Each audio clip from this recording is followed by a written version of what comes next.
The black stallion reared up with a scream that could shatter glass, hooves slashing the air as three ranch hands scattered like tumbleweeds.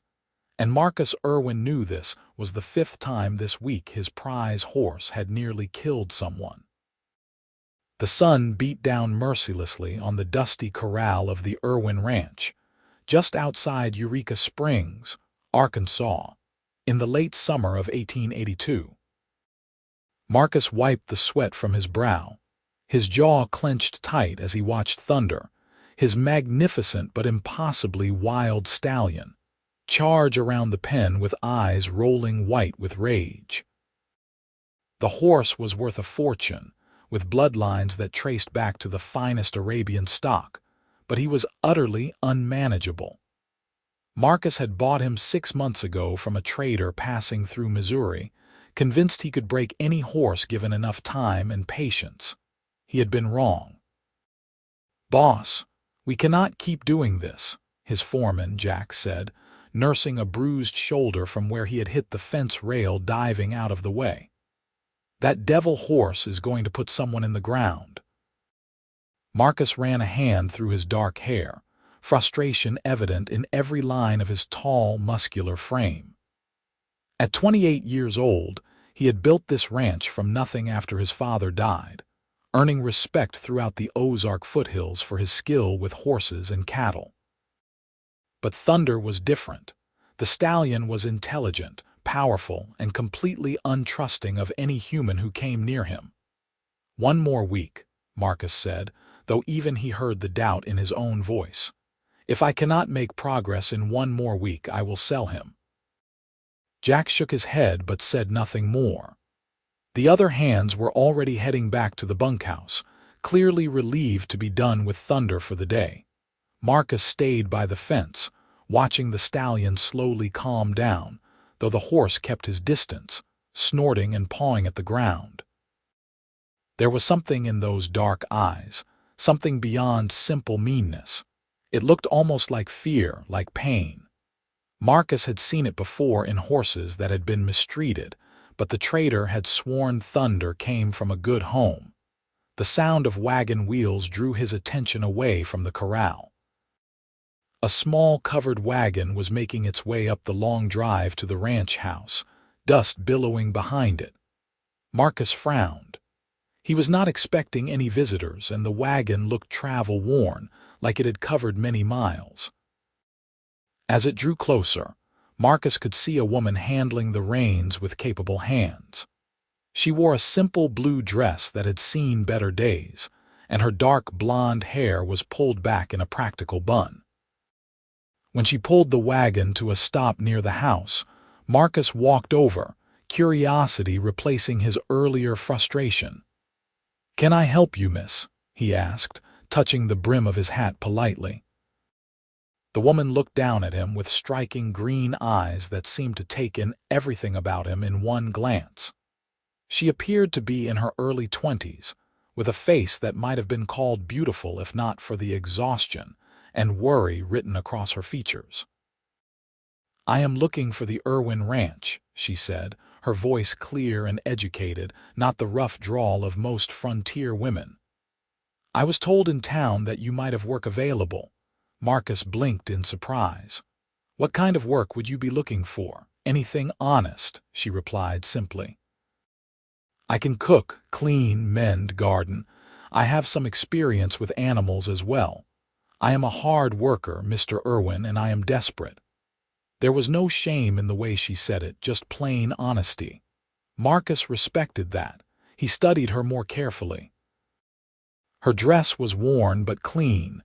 Her hands showed signs of hard work, and there was an intelligence in her eyes that suggested she was educated beyond what was common for women traveling alone. "What is your name?" he asked. "Olivia Zimmerman," she said. "I came from St. Louis originally, but I have been traveling for some weeks now." "Alone?" Marcus could not keep the concern from his voice. A woman traveling alone through the Ozarks was asking for trouble. Olivia's jaw tightened slightly.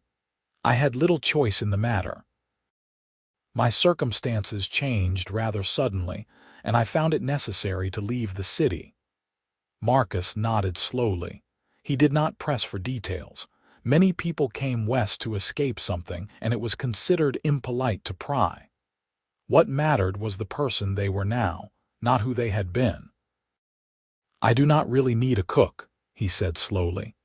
"My housekeeper, Mrs. Chen, handles most of that, but she has been complaining that the house is too big for her to manage alone, especially with the garden and the chickens and everything else."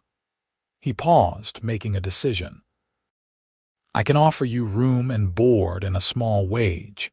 $20 a month to start. You would help Mrs. Chen with the household work." Relief flooded Olivia's face so quickly that Marcus felt something twist in his chest. Whatever had driven her from St. Louis, it had left her genuinely desperate. "Thank you," she said quietly. "You will not regret this, Mr. Irwin. Call me Marcus," he said. "Let me help you with your things, and I will introduce you to Mrs. Chen." As he helped Olivia down from the wagon, Thunder let out another wild scream from the corral. Olivia turned toward the sound, her eyes widening as she saw the magnificent black stallion rearing and plunging. "What happened to him?" she asked softly. Marcus was surprised by the question. Most people asked what was wrong with the horse, or called him crazy, or suggested he be put down. Olivia had asked what had happened, as if she instinctively understood that the stallion's behavior came from some past hurt. "I do not know," Marcus admitted. "I bought him 6 months ago, and he has been like this ever since. Cannot get near him without him trying to kill whoever is in reach." Olivia watched the horse with an intensity that Marcus found unusual. "He is beautiful," she said, "and terrified." "Terrified?" Marcus frowned. "He is the most aggressive horse I have ever encountered. Fear and aggression often look the same," Olivia said quietly. Then she seemed to catch herself, as if realizing she had spoken out of turn. "I apologize. I should not presume to know about your horses." "No," Marcus said slowly. "You might be right. I have thought the same thing myself." He picked up her single battered trunk from the back of the wagon. "Come on. Let me get you settled." Mrs. Chen, a formidable Chinese woman in her 50s who had come to Arkansas after her husband died working on the railroads, took to Olivia immediately.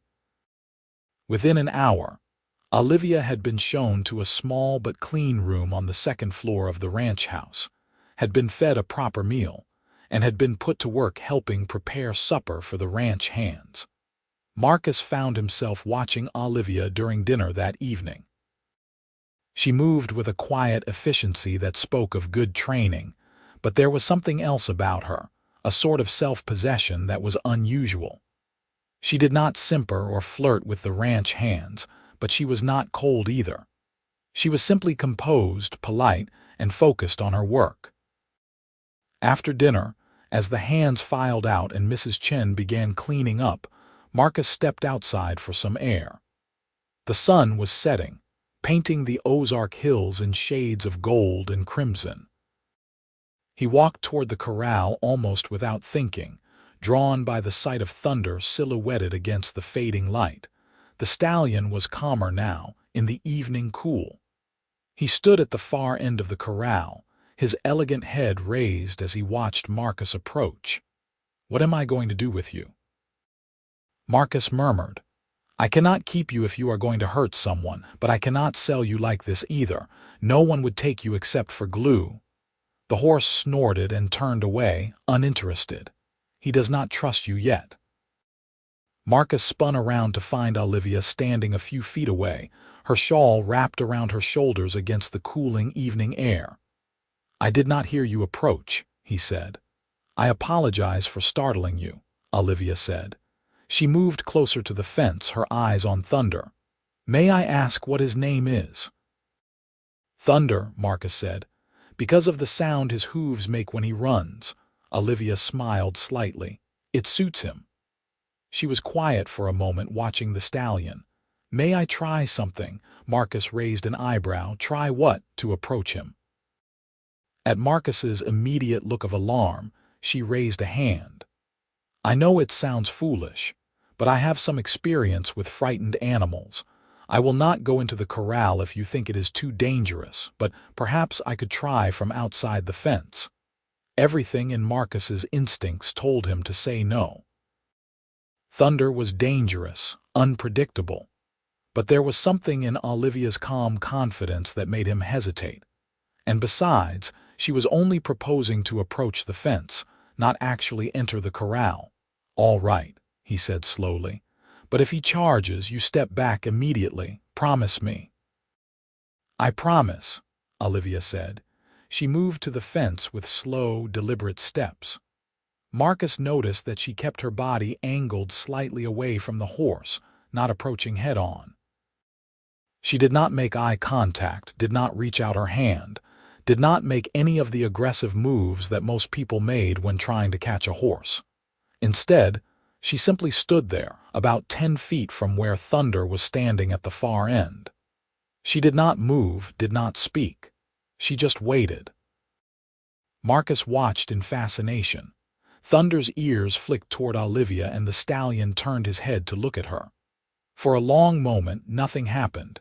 Then Thunder took a single step toward her. Marcus held his breath. Olivia remained perfectly still. Thunder took another step, then another. His nostrils flared as he tested her scent on the wind. His ears were forward now, curious rather than pinned back in anger. Slowly, so slowly that Marcus almost missed it, Olivia began to hum. It was a soft, wordless melody, barely audible. Thunder's ears swiveled toward the sound.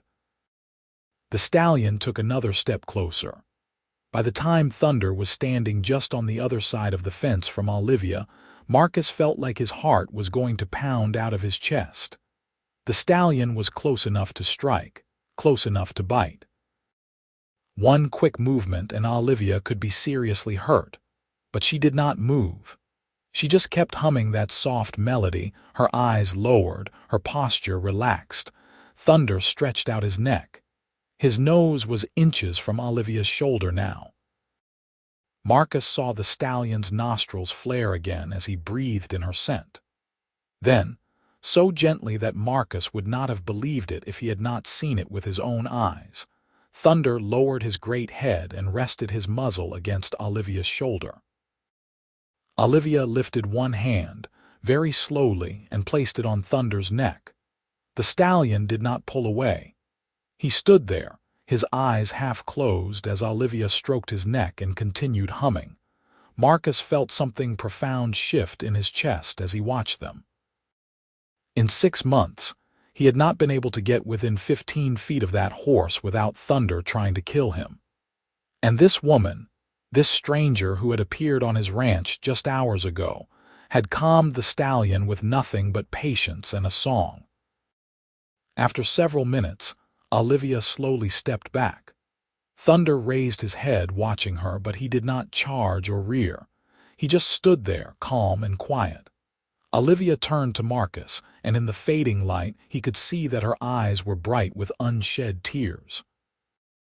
"Someone hurt him very badly," she said softly. "He has been punished for things he did not understand. He does not trust people because people have given him no reason to trust." Marcus moved closer to her, his eyes searching her face. "How did you know what to do?" Olivia looked away, back toward Thunder. "I understand what it is like to be afraid," she said simply. "To have people approach you with expectations and demands, never taking the time to simply listen, to simply be present without wanting something." There was a story there, Marcus knew. A painful one, but he did not ask. Instead, he said, "Would you be willing to work with him? With Thunder, I mean. I know you were hired to help Mrs. Chen, but if you could spend some time with the stallion, try to gentle him, I would be grateful, and I would pay you extra." Olivia looked up at him, surprise evident on her face. "You would trust me with him?"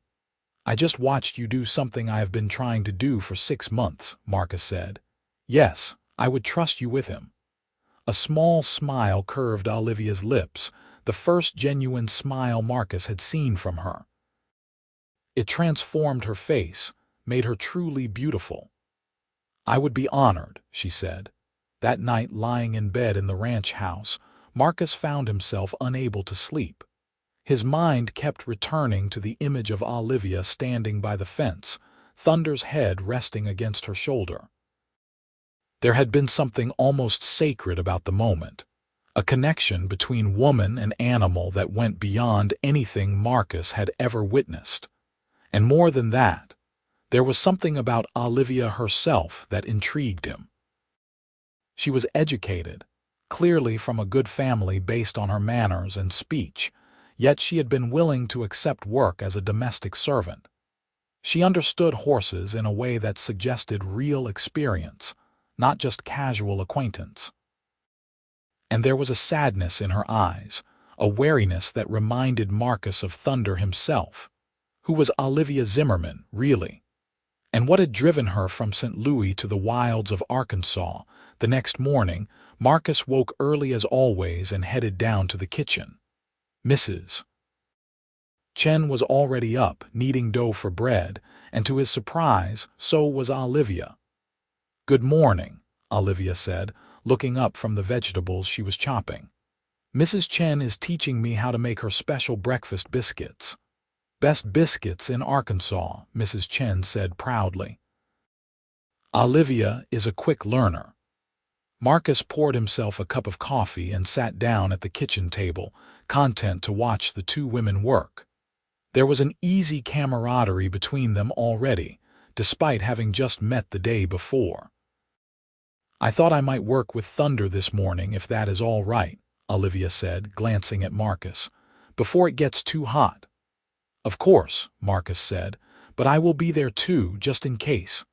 Olivia nodded, not seeming offended by his caution. An hour later, after a hearty breakfast, Marcus and Olivia walked out to the corral together. Thunder was standing in the shade of a small overhang, watching them approach with alert eyes. "What is your plan?" Marcus asked. "No plan," Olivia said, "just patience. I want to see if he will come to me again like he did last night. If he does, I will try to build on that trust." She took up her position by the fence, and just like the night before, she simply waited. Marcus stood back, giving her space but ready to intervene if necessary. It took longer this morning. Thunder seemed more wary in the daylight, more aware of Marcus's presence. But eventually, curiosity won out. The stallion approached slowly, ears forward, testing each step. When he was close enough, Olivia began to hum again. The same wordless melody as before. Thunder's ears swiveled toward the sound, and Marcus saw some of the tension leave the horse's body. This time, when Thunder reached the fence, Olivia very slowly produced something from her pocket. An apple. She held it on her flat palm, offering it without pressure, without expectation. Thunder eyed the apple suspiciously. He stretched his neck out, pulled back, stretched out again. Finally, he took the apple delicately from her palm, his lips soft against her skin. While he was chewing, Olivia reached up and stroked his neck, running her hand along his shoulder. Thunder allowed it, focused on his treat. "That is remarkable," Marcus said softly. Olivia glanced back at him with a smile. "He is a good horse. He just needs to remember that not all humans are cruel." They spent an hour there, with Olivia slowly building Thunder's trust. By the time they left, the stallion was allowing her to touch his face, his ears, even the sensitive area around his eyes. As they walked back to the house, Marcus found himself studying Olivia's profile. "Where did you learn to work with horses like that?" he asked. Olivia was quiet for a moment. "My father," she said finally.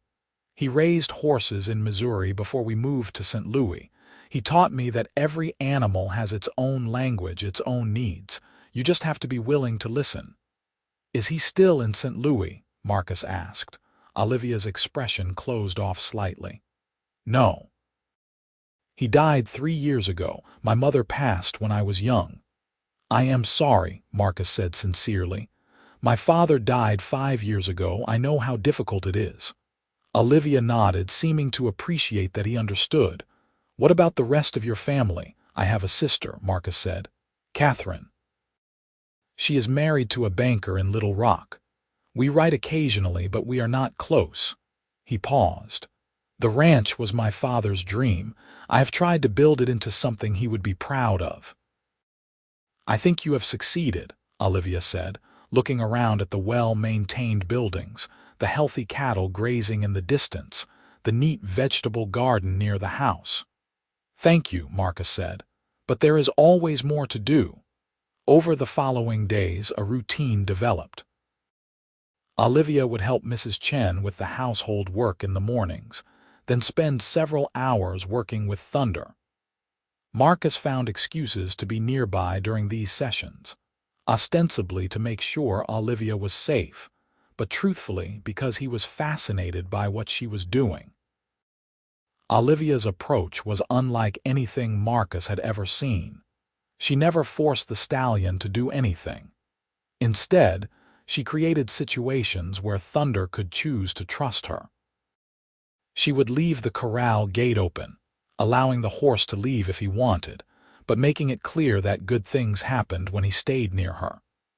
She brought treats, but only gave them when Thunder was calm and relaxed, never using food to bribe or lure. Within a week, Thunder was following Olivia around the corral like a puppy. Within 2 weeks, she had a halter on him. And by the end of the 3rd week, she was able to lead him out of the corral and around the ranch grounds. The transformation was miraculous. The ranch hands, who had feared and despised Thunder, now watched in awe as Olivia walked the great stallion past the bunkhouse, the barn, the cattle pens. Thunder remained alert and proud, but the wild rage was gone. In its place was a calm confidence that made the horse even more magnificent. Marcus found himself spending more and more time with Olivia, often joining her on Thunder's walks around the property. They talked easily about horses and ranching, about the beauty of the Ozarks, about books they had read and places they had seen. Marcus learned that Olivia had been educated at a finishing school in St. Louis, that she spoke French and played piano, that she had a quick wit and a genuine interest in the world around her. But whenever the conversation drifted too close to why she had left St. Louis, Olivia would become quiet and change the subject. Marcus did not push. He had secrets of his own, fears and doubts that he shared with no one. He understood the need for privacy. But as the weeks passed, Marcus found himself thinking about Olivia at odd moments. The way she laughed at something Mrs. Chen said. The way she absently tucked a strand of hair behind her ear when she was concentrating. The way her entire face lit up when she saw Thunder waiting for her at the fence each morning. He was falling in love with her. The realization hit him one evening as he watched her in the garden. Her skirts hiked up practically as she pulled weeds, humming that same wordless melody she used with Thunder. The setting sun caught in her hair, turning it to gold, and Marcus felt his heart constrict with a longing so intense it almost hurt. But what could he offer her? She was educated, refined, from a good family. He was just a rancher, a man who smelled of horses and dirt, whose hands were calloused from hard work. True, he owned a successful ranch, but that was nothing compared to the society life she must have known in St. Louis. And more than that, she had come to his ranch as an employee. It would be wrong, ungentlemanly, to press his attentions on a woman who was dependent on him for her livelihood. So Marcus kept his feelings to himself and tried to be content with Olivia's friendship. It was late September when everything changed. Marcus had ridden into Eureka Springs to pick up supplies and mail.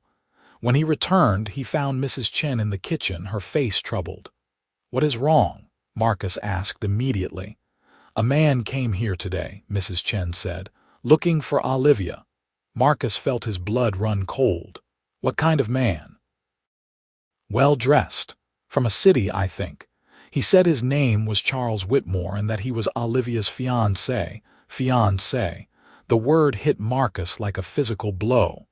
What did you tell him? I told him no one by that name worked here, Mrs. Chen said, but I do not think he believed me.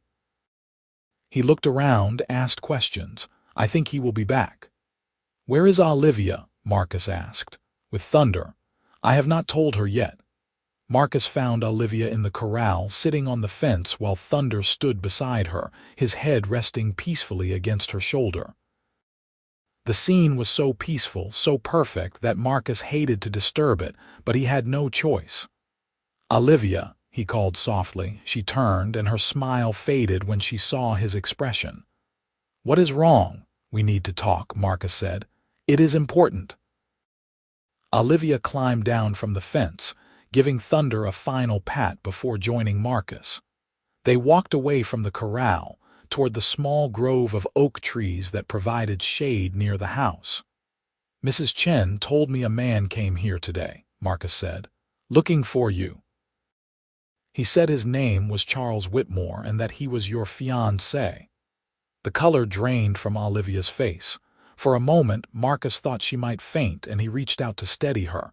He found me, she whispered. I did not think he would follow me this far. Who is he, Olivia? Marcus asked gently. What are you running from? Olivia sank down onto a fallen log, her hands trembling. Marcus sat beside her, waiting. Charles Whitmore is a businessman in St. Louis, Olivia said finally. Wealthy, well-connected, considered a very eligible bachelor. When my father died, he left debts. Substantial debts that I knew nothing about. Charles offered to pay them in exchange for my hand in marriage. Marcus felt anger rising in his chest. And you agreed? I had little choice, Olivia said. The debts would have ruined my family's name. And Charles seemed kind enough at first, but after we became engaged, he changed. He became possessive, controlling. He wanted to know where I was every moment, who I spoke to, what I did. He began making decisions for me about what I should wear, who I should associate with, how I should behave. She looked up at Marcus, and he saw tears in her eyes. I felt like I was being erased, like I was becoming nothing more than an object he owned. So I left. I took what little money I had, bought a wagon and horse, and headed west. I thought if I could get far enough away, he would give up and find someone else to marry. But he did not, Marcus said quietly. No, Olivia said. He is a man who does not like to lose, especially something he considers his property. Marcus reached out and took her hand. You are not property, Olivia. You are a person with your own thoughts and feelings and the right to make your own choices. Charles does not see it that way, Olivia said. And legally, I am still engaged to him.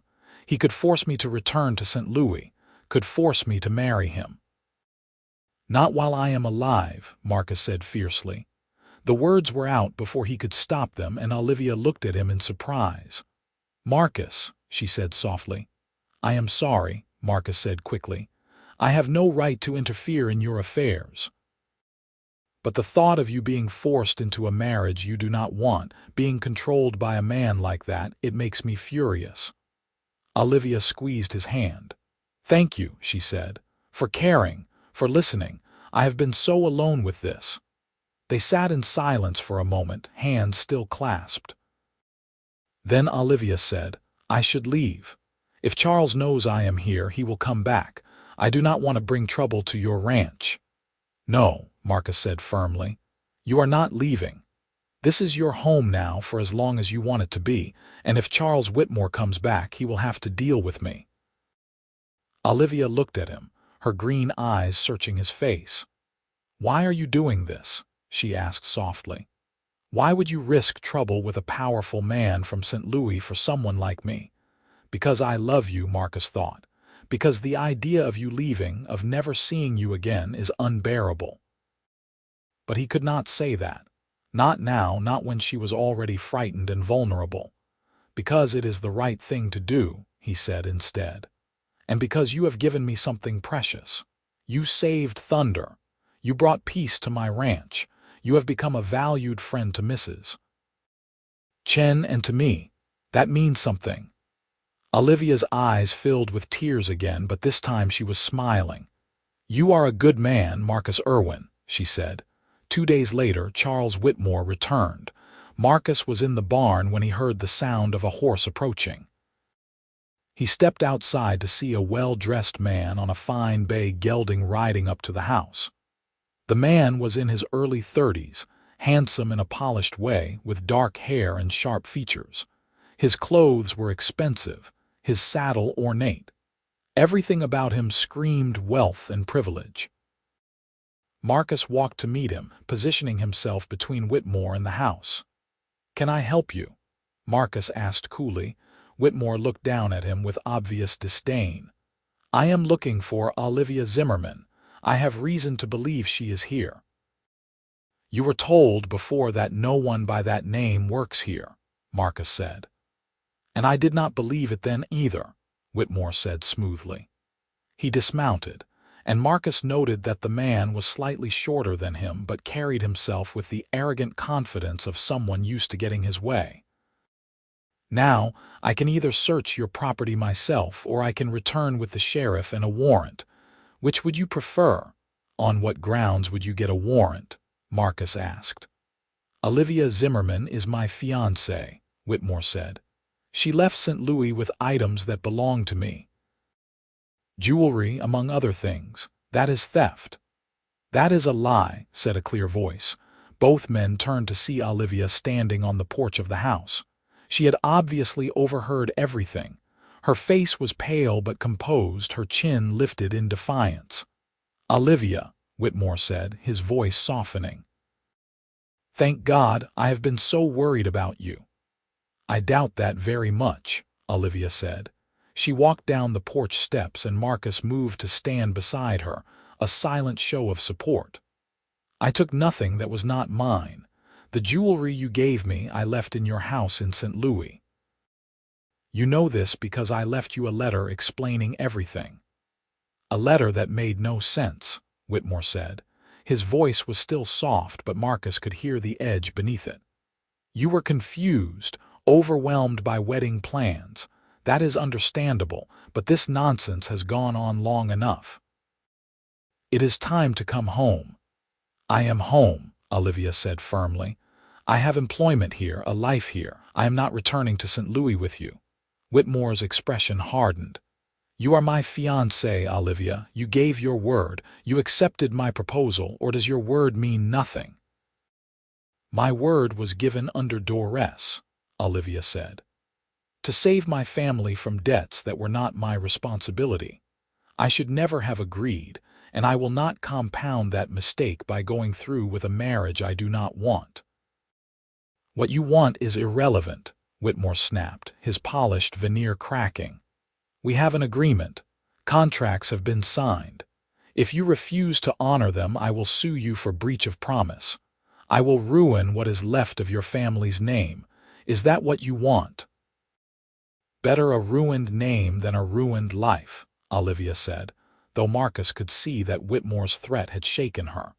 Whitmore turned his attention to Marcus. "And you? Are you harboring my fiancée because you think she will share your bed? Is that the employment you have given her?" Marcus's fist connected with Whitmore's jaw before he even realized he had thrown the punch. The man staggered back, landing hard on the ground. "Marcus, no!" Olivia cried. Whitmore sat up slowly, wiping blood from his split lip, but instead of looking angry, he was smiling. "Assault," he said. "In front of a witness. I will have you arrested for that, Cowboy." "It would be worth it," Marcus said, his voice dangerously quiet. Whitmore got to his feet, brushing dust from his expensive suit. "You have no idea who you are dealing with," he said.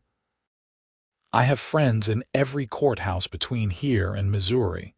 I have money and influence. You are just a dirt farmer with delusions of importance. And you are a man who thinks he can buy whatever he wants, including a woman who does not want you," Marcus shot back. Now get off my property before I do more than split your lip." Whitmore looked at Olivia. "You have 1 week to come to your senses," he said. 1 week to return to St. Louis voluntarily. After that, I will take legal action. And I promise you, Olivia, you will not like the results." He mounted his horse and rode off without another word. Olivia sagged and Marcus caught her, supporting her weight. "It is all right," he murmured. "He is gone." "For now," Olivia said. "But he meant what he said, Marcus. He has the resources to make our lives miserable. To take everything you have worked for." "Let him try," Marcus said grimly. That evening, after supper, Marcus asked Olivia to walk with him. They headed toward the corral, where thunder nickered softly at the sight of Olivia. "I have been thinking," Marcus said. "About what Whitmore said. About the breach of promise suit." "Marcus, I cannot let you fight my battles," Olivia said. "This is my problem." "Will you let me finish?" Marcus asked gently. Olivia nodded. "There is one way to make Whitmore's threats meaningless. If you were married to someone else, he would have no legal standing to force you to honor an engagement." Olivia looked at him, her eyes wide. "What are you saying?" Marcus took a deep breath. This was not how he had imagined this conversation going, but circumstances had forced his hand. "I am saying that I would be honored if you would consider marrying me instead of Charles Whitmore." Olivia stared at him. "Marcus, you cannot be serious. You barely know me." "I know enough," Marcus said. "I know you are kind and intelligent. I know you are brave enough to leave everything you knew to escape a situation that made you unhappy. I know you have a gift with animals and that you work hard and that Mrs. Chen adores you." He paused. "And I know that I would far rather see you as my wife than watch Charles Whitmore drag you back to St. Louis." "But marriage is forever," Olivia said. "You would be tying yourself to me just to save me from Whitmore. That is not fair to you." "Who says it is just to save you from Whitmore?" Marcus asked softly. "Maybe I want to marry you for my own reasons." Olivia's breath caught. "What reasons?" Marcus stepped closer to her, close enough that he could see the flecks of gold in her green eyes. "Because in the weeks you have been here, this ranch has felt more like a home than it ever has. Because I look forward to seeing you every morning. Because watching you with Thunder showed me a kind of grace and patience I have never known. Because when I think about my future, I cannot imagine it without you in it." "Marcus," Olivia whispered. "I am not saying I expect you to love me," Marcus said quickly. "I know that is asking too much, but I am offering you a partnership, a marriage of convenience if that is what you want. You would have protection from Whitmore, a home, security, and I would have the pleasure of your company." "And if I wanted it to be more than a partnership?" Olivia asked, her voice barely audible. "If I wanted it to be a real marriage," Marcus's heart began to pound. "Then I would be the happiest man in Arkansas," he said. Olivia looked up at him, and there were tears in her eyes again. "I am falling in love with you," she said. "I have been for weeks, but I was afraid to admit it, afraid that you would think I was trying to trap you into something. Afraid that my past would ruin any chance we might have." "Your past does not matter," Marcus said fiercely. "Only your future. Our future, if you will have me." In answer, Olivia rose on her tiptoes and kissed him. It was soft and sweet and full of promise. Marcus wrapped his arms around her, pulling her close, and for a long moment they simply held each other. When they finally pulled apart, both were smiling.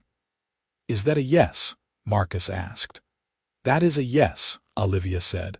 "I will marry you, Marcus Irwin. Not because I am running from Charles Whitmore, but because I am running toward you." They were married 3 days later in the small church in Eureka Springs. Mrs. Chen served as Olivia's witness, and Jack the foreman stood up for Marcus. It was a simple ceremony, nothing like the elaborate wedding Olivia would have had in St. Louis, but it was perfect. When Marcus slipped the simple gold band onto Olivia's finger, He felt a sense of rightness settle over him. This was meant to be. She was meant to be his, and he was meant to be hers. After the ceremony, they returned to the ranch for a small celebration. Mrs. Chen had prepared a feast, and the ranch hands toasted the new couple with genuine affection. Olivia had become a favorite among them, not just because of her miracle with thunder, but because she treated them with kindness and respect. That night, alone in the room they would now share, Marcus and Olivia came together with a tenderness that took both their breaths away. There was passion, yes, but also a deep emotional connection that made the physical joining feel sacred. Afterward, lying in each other's arms, Olivia traced patterns on Marcus's chest with her finger. "Thank you," she said softly. "For what?" Marcus asked. "For seeing me," Olivia said. "Not the woman I was supposed to be, not the possession Charles wanted me to become, but the real me, for giving me a chance to be myself." Marcus kissed the top of her head. "Thank you for calming my stallion," he said. "I knew you were the one the moment I saw Thunder rest his head on your shoulder. I did not understand it then, but I do now. You brought peace to him, and to me." 2 weeks later, Charles Whitmore returned with a lawyer. Marcus met them at the property line, rifle in hand. Not pointed at them, but held ready. "You are trespassing," Marcus said calmly. "I am here to collect my fiancée," Whitmore said. His face still bore a faint bruise from where Marcus had hit him. "I am afraid that is impossible," Marcus said. "Olivia is no longer your fiancée. She is my wife." Whitmore's face went dark red. "You married her. That marriage is invalid. She was engaged to me." "An engagement is not a legal marriage," the lawyer said to Whitmore quietly. "If she has married someone else, your claim is void." "I want proof," Whitmore snapped. Marcus pulled the marriage certificate from his pocket. He had known Whitmore would return, had known he would need evidence. The lawyer examined the document, then nodded. "It is legally binding," he told Whitmore. "There is nothing more we can do." Whitmore looked at Marcus with pure hatred. "You think you have won," he said, "but you have tied yourself to damaged goods. Olivia Zimmerman was ruined long before you found her. Her father died penniless and disgraced. Her mother was an opium addict who killed herself. That is the blood you have brought into your family." Marcus's grip tightened on the rifle, but he forced himself to remain calm. "The only thing I have brought into my family is a woman of courage, intelligence, and grace. Now get off my land before I have you arrested for trespassing."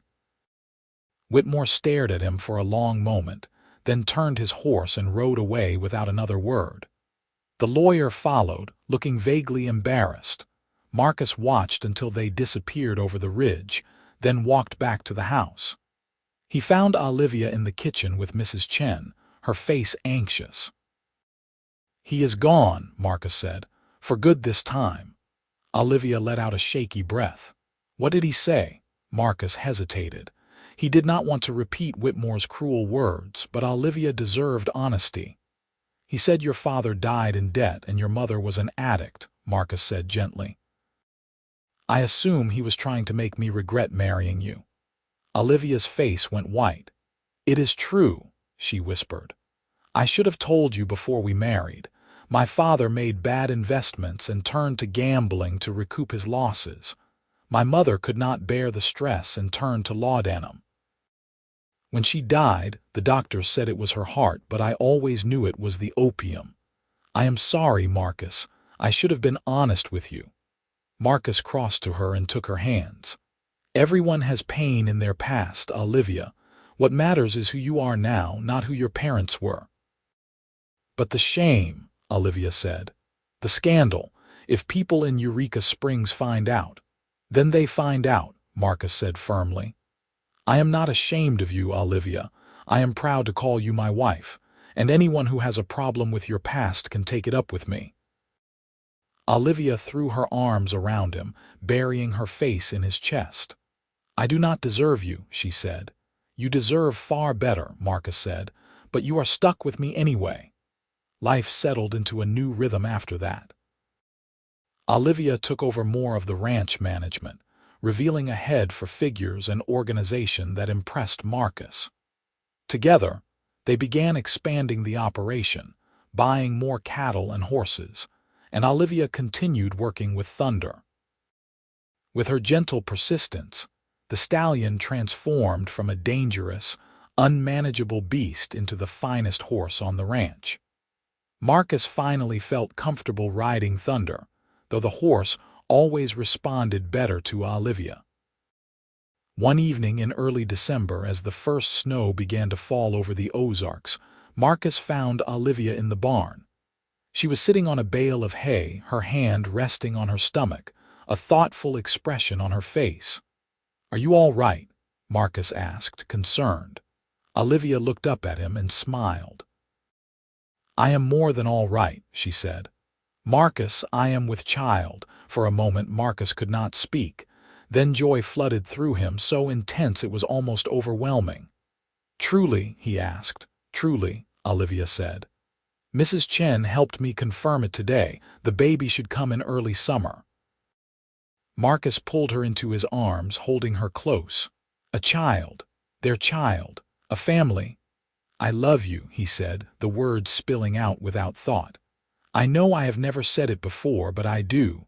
I love you, Olivia, more than I thought it was possible to love anyone." "I love you too," Olivia said, tears streaming down her face. "I have loved you since the day you defended me to Charles. Since the day you offered me not just protection, but partnership. Since the day you saw me as a person, not just a problem to be solved."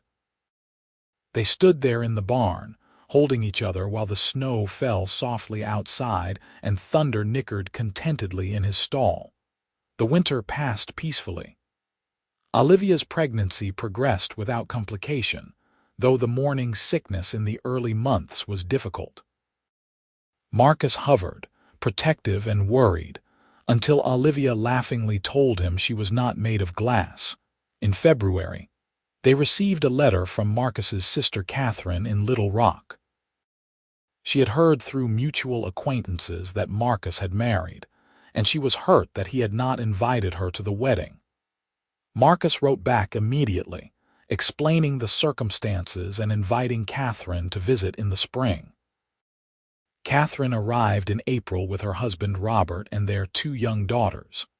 The visit was initially awkward, as Marcus and Catherine had not been close since their father's death, but Olivia's warmth and charm quickly smoothed things over. "I can see why you married her," Catherine said to Marcus one evening while Olivia was putting the girls to bed. "She is wonderful, Marcus, and it is clear she loves you very much." "I am a lucky man," Marcus agreed. "You are," Catherine said. "Father would have liked her, I think. She has spirit." The words meant more to Marcus than Catherine probably knew. He had spent 5 years trying to live up to his father's legacy, always wondering if he was doing enough, being enough. To hear that his father would have approved of his choice of wife brought a peace Marcus had not realized he needed. In late June, on a warm evening when the air was thick with the scent of honeysuckle, Olivia went into labor. Mrs. Chen, who had assisted at many births, took charge with calm efficiency. Marcus paced outside the bedroom door, useless and terrified, while the sounds of Olivia's labor echoed through the house. It was dawn when the cry of a baby finally broke the silence. Mrs. Chen emerged a moment later, smiling broadly. "You have a son," she said. "A healthy, strong boy." Marcus rushed into the room to find Olivia propped up against pillows, exhausted but glowing with a tiny bundle in her arms. The baby had a shock of dark hair and was wailing lustily. "He has good lungs," Olivia said with a tired laugh. "Just like his father." Marcus sat on the edge of the bed, looking down at his son in wonder. "He is perfect," he whispered. "What should we name him?" Olivia asked. Marcus thought for a moment. "Thomas," he said, "after my father, if that is all right with you." "Thomas Irwin," Olivia said, testing the name. I love it." Little Thomas proved to be a demanding but healthy baby. He kept both Marcus and Olivia up many nights with his crying, but neither minded. The ranch hands took turns bringing gifts, awkward and charming in their attempts to befriend the tiny human who had joined their community. And Thunder, remarkably, seemed fascinated by the baby. Whenever Olivia brought Thomas near the corral, the great stallion would approach gently, sniffing the baby with obvious curiosity. "He knows Thomas is important," Olivia said. "He is being careful." As Thomas grew from infant to toddler, the ranch prospered. The herd expanded, the buildings were improved, and Marcus's reputation as a fair and capable rancher grew throughout the region. But more important than any material success was the happiness that filled the ranch house. Marcus would often pause in his work to watch Olivia playing with Thomas in the yard, or singing to him as she rocked him to sleep, or teaching him his letters as he got older. The love between them had only deepened with time, growing from the passionate intensity of new romance into something steadier and more profound. When Thomas was 3, Olivia gave birth to twin girls, Emma and Sarah. The birth was harder this time, and there were moments when Marcus feared he might lose her. But Olivia was strong, and with Mrs. Chen's skilled care, she recovered well. Now the ranch house was truly full of life and laughter. Thomas, already showing signs of his father's height and his mother's green eyes, was a natural big brother. He would sit for hours entertaining his baby sisters, making them laugh with silly faces and gentle games. "Our family," Olivia said one evening, watching Marcus play with the children in the parlor. "I never imagined I could be this happy." "Neither did I," Marcus admitted. "Before you came, this ranch was just a place I worked. You made it a home." One afternoon in the autumn of 1888, when Thomas was 5 and the twins were 2, a stranger rode up to the ranch. Marcus was immediately wary, remembering Charles Whitmore, but this man was older, with kind eyes and a gentle manner. "I am looking for Olivia Zimmerman," the man said. "Or I suppose it is Olivia Irwin now." Olivia had been working in the garden and came over when she heard the commotion. When she saw the man, her face lit up with recognition and joy. "Uncle Henry," she cried, running to embrace him. The man dismounted and hugged her warmly. "Olivia, my dear. I have been searching for you for years." Over dinner that evening, Henry Fletcher explained that he was Olivia's mother's brother, and that he had been traveling abroad when Olivia's parents died. When he returned to St. Louis and learned what had happened, including Olivia's engagement to Charles Whitmore and her subsequent disappearance, he had been horrified. "I have been trying to find you ever since," he said, "to make sure you were safe, to offer you any help you might need." "I am safe," Olivia assured him, reaching over to take Marcus's hand. "More than safe. I am happy." Henry looked around the comfortable ranch house, at the healthy children playing on the floor, at the obvious affection between Olivia and Marcus. "I can see that," he said warmly. "I am so glad, my dear. Your mother would have been proud of the life you have built." "There is something you should know," Olivia said hesitantly. "Charles Whitmore told Marcus some things about my parents, about my father's debts and my mother's addiction. I do not know how much of it was true." Henry sighed. "Your father did make some poor investments, that much is true, but the debts were not as severe as Whitmore made them out to be. I settled most of them when I returned. As for your mother, she did take laudanum for pain after an injury, but she was not an addict. She died of a heart condition that ran in our family." Olivia's eyes filled with tears. "Whitmore lied then. He made my parents sound far worse than they were to hurt me. And to control you," Henry said. "Men like Whitmore use shame as a weapon. I am glad you escaped him, Olivia." Henry stayed for a week, delighting in getting to know his great-nieces and great-nephew. Before he left, he made Olivia promise to write to him regularly and to visit him in St. Louis if she ever had the opportunity. "You have family, Olivia," he said as he prepared to depart. "You are not alone in this world." "I know," Olivia said, smiling through her tears. "I have Marcus and the children, and now I have you too." The years continued to pass in a blur of work and joy. The children grew, the ranch expanded, and Marcus and Olivia's love deepened into something that felt eternal. Thomas grew into a tall, serious boy who loved horses as much as his mother did.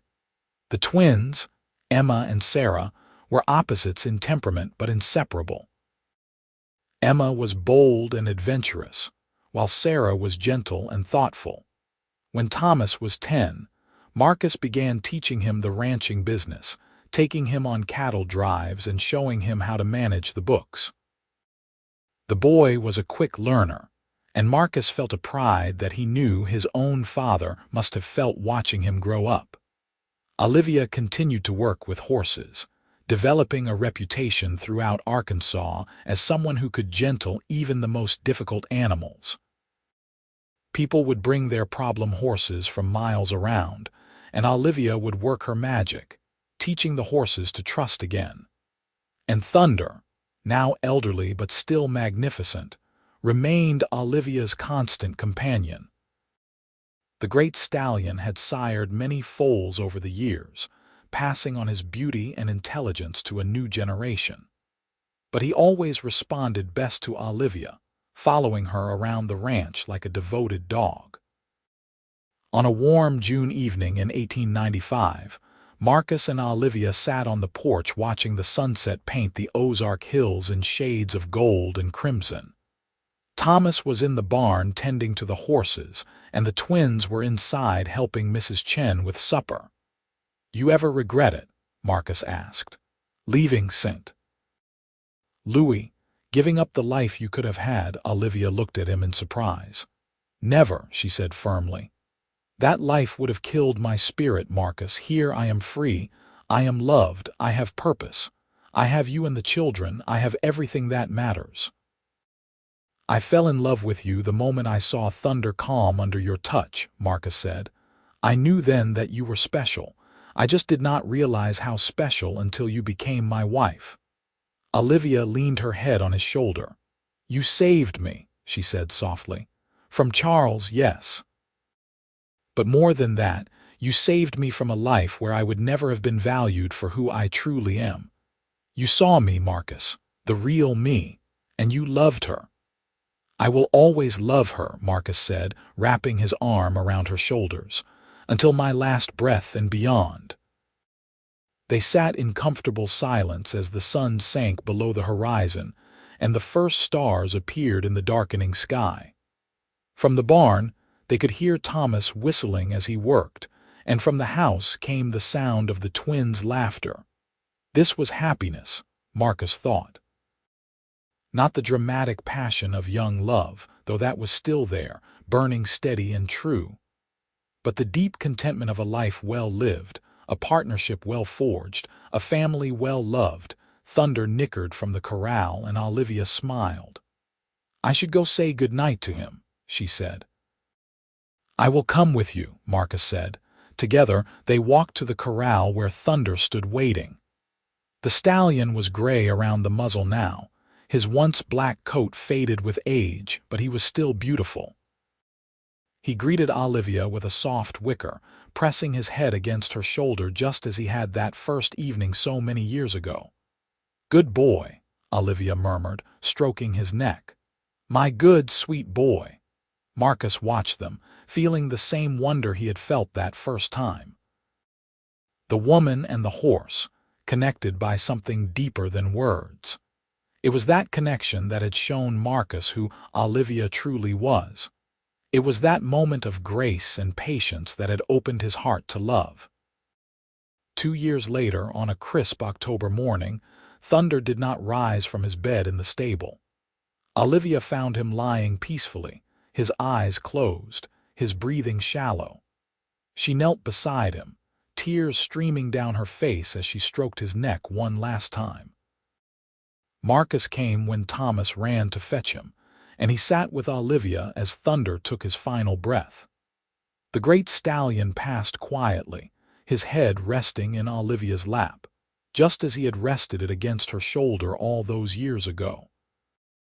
They buried Thunder on a hill overlooking the ranch under a spreading oak tree. Marcus carved a simple headstone that read, "Thunder, he brought us together." Olivia grieved deeply for the horse that had been her first friend in Arkansas, the creature that had understood her pain and learned to trust again because of her patience. But even in her grief, she was grateful. Thunder had lived a good life, had sired many beautiful foals, had known love and peace in his final years, and he had brought her to Marcus. For that alone, she would be forever grateful. Life continued as it always does. Thomas grew into a fine young man, taking over more and more of the ranch operations as Marcus grew older. At 20, he married a sweet girl named Anna from a neighboring ranch, and they built a house on Irwin land where they could raise their own family. The twins, now young women, were courted by several young men in the region. Emma, true to her adventurous nature, fell in love with a surveyor who traveled the territories, and Sarah married the new schoolteacher in Eureka Springs. Marcus and Olivia became grandparents multiple times over, their house always full of visiting children and grandchildren. Mrs. Chen, now quite elderly, retired from active housekeeping, but remained in the ranch house, a beloved member of the family. On a spring evening in 1910, Marcus and Olivia sat on the porch as they had done countless times before. Marcus was 76 now, his hair white, his movements slower but still strong. Olivia was 68, her blonde hair silver, her green eyes still bright with intelligence and warmth. "We have had a good life," Marcus said, holding Olivia's hand. "The best life," Olivia agreed. "When I think about that frightened girl who drove up to this ranch 28 years ago, desperate and alone, I can hardly believe how much has changed." "You were never alone," Marcus said. "You just did not know it yet." Olivia smiled. "No, I suppose I did not, but I know it now. I have always been surrounded by love. Your love, the children's love, the love of this place and these people." "Do you remember what I said the night I proposed?" Marcus asked. "That watching you with Thunder showed me grace and patience I had never known." "I remember," Olivia said. "I have spent 27 years watching you," Marcus said, "and I have learned so much. You taught me that strength can be gentle, that patience is not weakness but wisdom. That love is not about possession but about freedom. You made me a better man, Olivia." "And you made me a free woman," Olivia said. "You gave me the space to be myself. You valued my mind and my skills. You treated me as a partner, not a possession. You showed me what real love looks like." They sat in comfortable silence, watching the sun set over the hills. From the barn, they could hear Thomas talking to the horses, his voice carrying the same gentle patience his mother had always shown. In the corral, several of Thunder's descendants grazed peacefully, their dark coats gleaming in the fading light. "I knew you were the one," Marcus said softly. "The moment I saw you calm Thunder, I knew. You were the only one who could reach him, and you were the only one who could reach me." Olivia squeezed his hand. "We reached each other," she said, "and we built something beautiful together." As the stars began to appear in the darkening sky, they remained on the porch, two people who had found each other against all odds, who had built a life and a family, and a legacy of love that would continue long after they were gone. The ranch thrived under Thomas's management, incorporating new techniques and expanding into breeding programs that became renowned throughout Arkansas and beyond. He and Anna had 5 children, all of whom grew up learning the same lessons of patience and respect for animals that their grandmother Olivia had taught. Emma and her surveyor husband settled eventually in Colorado, where they raised 3 adventurous children and maintained a steady correspondence with the family in Arkansas. Sarah and her schoolteacher husband remained in Eureka Springs, their 4 children attending the school where their father taught. Marcus lived to be 81, dying peacefully in his sleep with Olivia by his side. His funeral was attended by people from across the state, ranchers and businessmen and ordinary folk who had all been touched by his kindness and fairness. Olivia lived another 5 years after Marcus passed.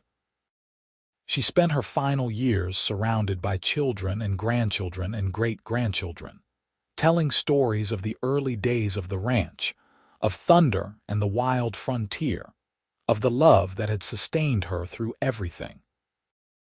When she died at 73, she was buried next to Marcus on the hill overlooking the ranch, near the oak tree where Thunder rested.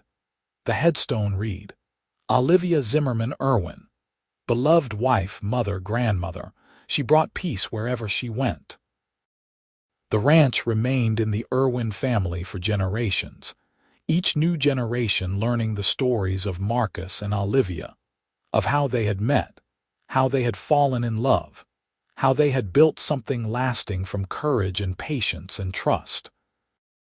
And on quiet evenings, when the sun set over the Ozark Hills and painted the sky in gold and crimson, people would sometimes see horses in the distant pastures, descendants of the great black stallion Thunder, and they would remember the woman who had calmed the wildest horse with nothing but patience and love, and the man who had recognized in that moment that he had found his soulmate.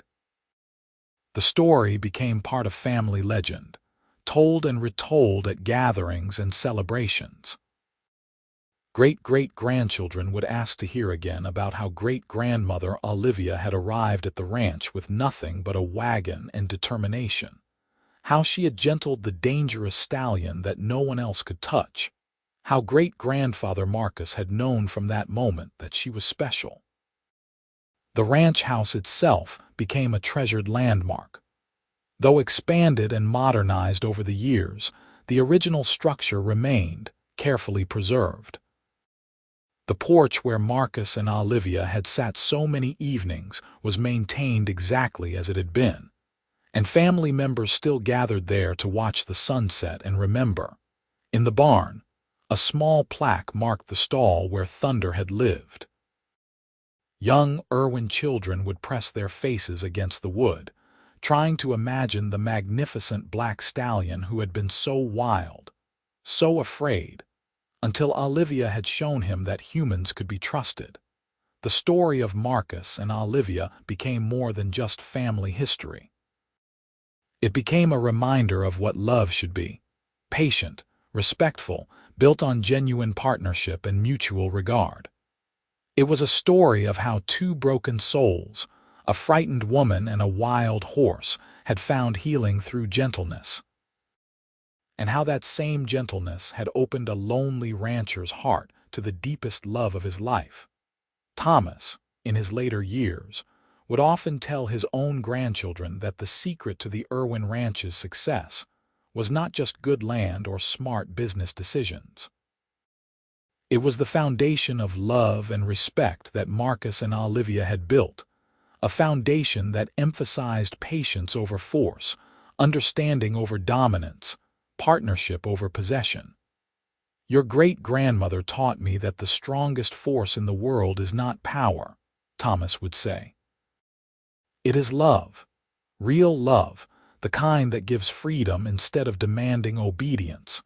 That is what she showed Thunder, and that is what she and great-grandfather Marcus showed each other every day of their marriage. The horses bred on the Irwin Ranch became known throughout the region not just for their beauty and strength, but for their temperament. They were calm, intelligent, trusting animals, and people said it was because they were raised with the same philosophy Olivia had used with Thunder: patience, respect, and love. On the 100th anniversary of Marcus and Olivia's wedding, the family held a great celebration at the ranch. Descendants came from all over the country, some bearing the Irwin name, others carrying different surnames but all connected by blood to the couple who had started it all. They gathered on the hill where Marcus, Olivia, and Thunder were buried, and the oldest living descendant, one of Emma's granddaughters, told the story one more time. The story of a woman who had fled an unwanted engagement and found herself at a ranch in the Ozarks. The story of a wild stallion no one could manage. The story of a lonely rancher who recognized his soulmate in the patient woman who could calm his horse with nothing but humming and kindness. "They built this," the old woman said, gesturing to the thriving ranch below, to the dozens of family members gathered around her. "Not just with their hands and their hard work, but with their hearts. They showed us what it means to truly love someone. To see them, to value them, to give them the freedom to be who they really are." As the sun set that evening, painting the sky in the same gold and crimson that Marcus and Olivia had watched so many times, the family sang old hymns and told stories and remembered. Children ran through the grass, playing the same games their ancestors had played. Young couples held hands, hoping their own love would prove as enduring. Elderly relatives sat in chairs brought up from the house, their eyes misty with memory and emotion. And in the pasture below, horses grazed peacefully, their dark coats gleaming in the fading light, living testaments to a legacy of gentleness and trust that had begun more than a century ago with a frightened stallion and a patient woman who understood that love, real love, was about healing, not controlling. The Irwin Ranch stood as proof that true love, built on respect and partnership and the freedom to be one's authentic self, could create something that lasted far beyond a single lifetime. It could create a legacy that touched generations, that changed lives, that made the world a little bit gentler and a little bit kinder. And it had all started on a dusty summer day in 1882, when a desperate woman arrived at a ranch looking for work, and a wild black stallion, for the first time in his tortured life, allowed a human to touch him without fear. She was the only one who could calm his stallion. And Marcus Irwin knew, from that very first moment, that she was the one who would calm his heart as well, and fill his life with a love deeper and truer than he had ever imagined possible. Their story became a testament to the power of patience, the strength of gentleness, and the enduring nature of love that sees and values the true soul of another person. It was a story that would be told as long as the Irwin Ranch stood, as long as horses grazed in the Ozark Hills, as long as people believed in the possibility of finding someone who truly understood them. Marcus and Olivia had found each other against all odds, had built a life together that blessed everyone it touched, and had left behind a legacy that proved love, real and true and patient, was the most powerful force in the world. And that legacy lived on, generation after generation, a light that would never fade, a love that would never die, a story that would never be forgotten.